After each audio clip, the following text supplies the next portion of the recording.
You walk into your first day at a corporate job. You look around. Everyone's wearing button-down shirts, slacks, blazers, leather shoes. You are wearing basically the same clothes you wore in college.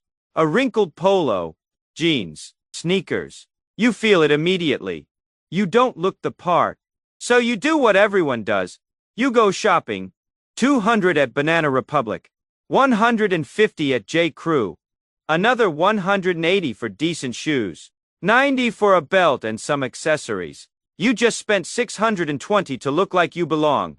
And that is just the beginning. Over the next year, you'll spend roughly $8,000 on clothes, dry cleaning, tailoring, and maintenance, just to meet the unwritten dress code at your job. Nobody told you about this tax when you accepted the salary. They said $60,000 a year. They didn't say $60,000 minus $8,000 for looking professional enough to keep the job. Today, I am going to show you exactly how much looking professional actually costs, why this expense keeps people broke, and what it is costing you over a lifetime. Let me show you where that $8,000 actually goes, because most people never calculate it. They just spend it and wonder where their paycheck went. Category 1. The initial wardrobe. $1,200 to $2,500. When you start a professional job, you need basics. For men, 5 button-down shirts, $250.50 each at mid-tier stores. 3 pairs of dress pants, $210.70. 2 pairs of dress shoes, $200 each. 1 blazer sport coat, $150. Belt tie dress socks, $90. Winter coat professional, $200. Total, $1,100. For women, 5 blouse professional tops, $360 each. 3 pairs of dress pant skirts, $240. $80 each. 2 pairs of professional shoes, $189 each. 1 blazer, $120. Professional accessories scarves, jewelry, bag, $150. Winter coat professional $200. Total, $1,190. And this is buying mid-tier brands. Not luxury. Not even upper. Mid. Category 2. Seasonal replacements. $800 to $1,200 year. Your work clothes don't last forever. Shirts get stained. Collars fray. Fabric thins. You need to replace 2 to 3 shirts per year. $150. Pants wear out at the seams. Get shiny. Lose shape. Replace 1 to 2 Pascals IRS per year. $140. Shoes last about 12 to 18 months with regular wear. 1 pair per year. $100. Random items. Belt breaks. Button pops. Zipper fails. $100. Annual replacement cost. $490 minimum. Realistically, $800. Category 3. Dry cleaning $600 to $1,200 year. Most professional clothes can't just be thrown in the wash. Button-downs, 3 to 4 per shirt. Dress pants 6 to 8 per Pascal IR. Blazers, 10 to 15 each. Let's say you dry clean conservatively. 2 shirts per week, 652 weeks, 312. Pants every 2 weeks. 726, 182. Blazer once a month. 1212 144. Annual dry cleaning, 638. And that is conservative. Many people spend $1,000 to $1,500 because they dry clean more frequently or have higher maintenance wardrobes. Category 4. Alterations tailoring 2,00400 year. Off. The rack clothes rarely fit perfectly. Hemming pants, 15 to 20 per Pascal IR. Taking in or letting out waist, 20 to 30. Sleeve adjustments, 15 to 25. Even buying 2 to 3 items per year and getting them tailored adds up. 150 to 300. Category 5. Accessories maintenance, 300. 500 year. Professional haircuts, every 4 to 6 weeks, 360. 600 year, 30 to 50 per cut. Shoe polish, repairs, new insoles, 60. Replacement accessories, worn belt, old bag, 80.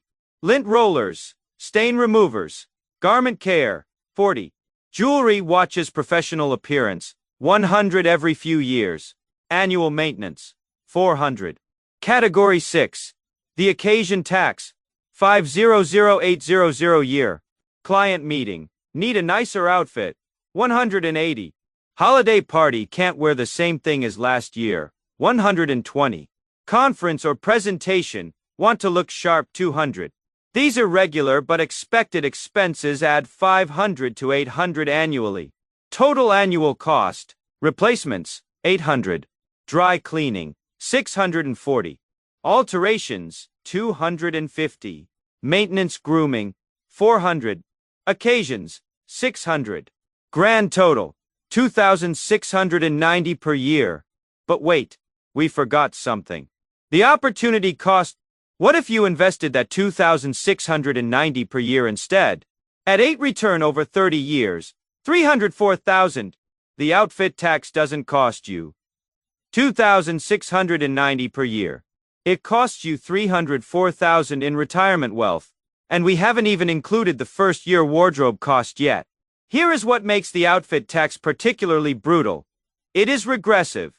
The less money you make, the higher percentage of your income goes to looking professional.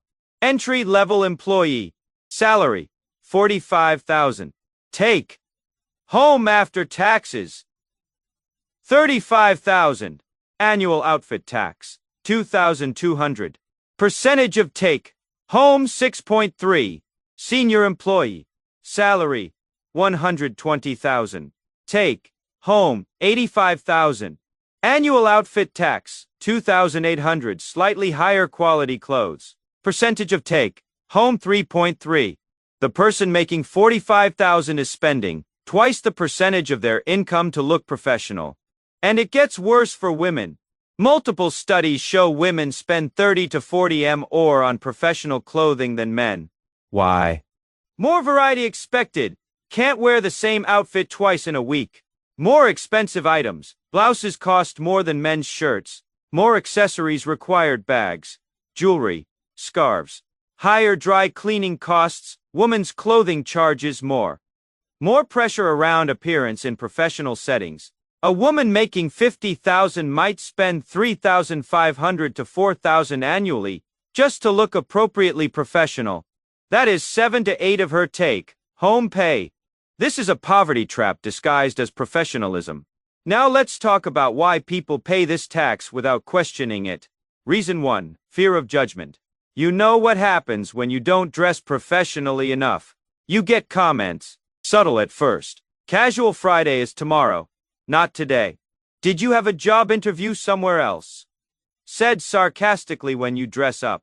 We're meeting with a client today, you might want to change. The message is clear. Your appearance is being evaluated constantly, and poor evaluations lead to being passed over for promotions, not being taken seriously in meetings, missing networking opportunities, not fitting the culture. So you spend money you don't have to avoid judgment you can't afford. Reason 2. The investment rationalization. People justify professional clothing as investing in your career. I need to look successful to be successful. Dress for the job you want, not the job you have. These sound wise, but they're marketing slogans, not financial wisdom. A 200 blazer doesn't make you better at your job. It just makes you look like you spent 200. Reason 3, the comparison trap. You are not dressing in isolation. You are dressing relative to your coworkers. If everyone else has nice clothes, your moderate wardrobe looks cheap. So you upgrade. And the bar rises. Now everyone's spending more to keep up with everyone else. It is an arms race, where everyone loses money and nobody gains an advantage. Reason 4, the respectability requirement. This one's subtle but powerful. For people from working class backgrounds or minorities in corporate spaces, the outfit tax is even higher. There is less margin for error, less forgiveness for casual. You can't show up in a rumpled shirt when you are already fighting stereotypes about professionalism. So you spend even more to look extra professional, just to be seen as baseline acceptable. So what do? You need a job. Most jobs have dress codes. Here are the strategies that actually work to minimize the outfit tax without getting fired. Strategy 1. The capsule wardrobe.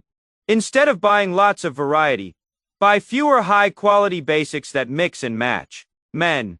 3. Excellent shirts, instead of 7 mediocre ones. 2 great pairs of pants, instead of 5 okay ones. 1 perfect blazer instead of 3 cheap ones. Women. 5 high-quality tops in neutral colors. 3 pairs of pant skirts that go with everything. 2 blazers that work with all combinations. Why this works? Fewer items, less dry cleaning, less replacement, less decision fatigue.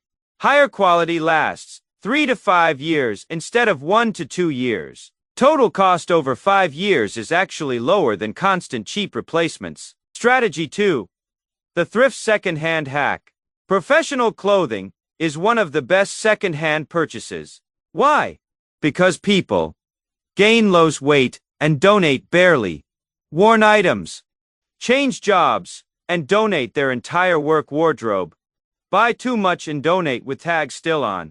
You can find 200 blazers for $30 at consignment shops, 80 dress shirts for $12 at Goodwill in nice neighborhoods, 150 shoes for $40 on Poshmark or ThredUp. Your 2001st year wardrobe becomes $400. Strategy 3. The industry switch. This is radical but worth considering. Some industries have no outfit tax. Tech companies, hoodies and jeans are standard. Remote work, waist, up professional, only. Creative fields, casual is often preferred. Trades, uniform provided, or work clothes expected. A $60,000 job with a $3,000 annual outfit tax is really $57,000. A $58,000 tech job with zero outfit tax is actually more money. Strategy 4. The negotiation. Most people never think to negotiate dress code flexibility, but if you are valuable, you have leverage. I'd like to work remotely 2 days per week. Translation. I just eliminated 40 of my dry cleaning and wardrobe wear. Can we formalize business casual as the default? Translation. I can now shop at Target instead of Brooks Brothers. Small changes to dress code expectations can save thousands annually. Here is the truth about the outfit tax. It is real. It is expensive. And it disproportionately hurts the people who can least afford it. Entry-level employees spend 6 to 8 of their take-home pay just to look acceptable at work. Over a 40-year career, that is $120,000 spent on clothes that wear out, go out of style, or no longer fit. If invested instead, that becomes $1.2 million in retirement wealth. You are not dressing for success. You are dressing away your financial security. The uncomfortable question: why do we accept this? Why is looking professional defined by expensive clothes instead of actual competence? Why do we judge people's work based on whether they spent $200 on a jacket? The answer: because it benefits the people who already have money. Expensive dress codes are gatekeeping disguised as professionalism. What you can do: 1. Calculate your actual outfit tax. Track it for 3 months and multiply by 4. 2. Minimize it through capsule wardrobes, second-hand shopping, and strategic choices. 3. Redirect the savings into investments that actually build wealth. 4. Advocate for more casual dress codes in your workplace. The reality: the outfit tax is a wealth transfer from employees to clothing companies, dry cleaners, and retailers. It doesn't make you better at your job. It just makes you poorer. And the sooner you recognize it, the sooner you can stop paying it. If this video made you realize how much you are spending just to look acceptable at work, subscribe. Most people will spend $150,000 on professional clothes over their career and never question it. You just did. Thanks for watching.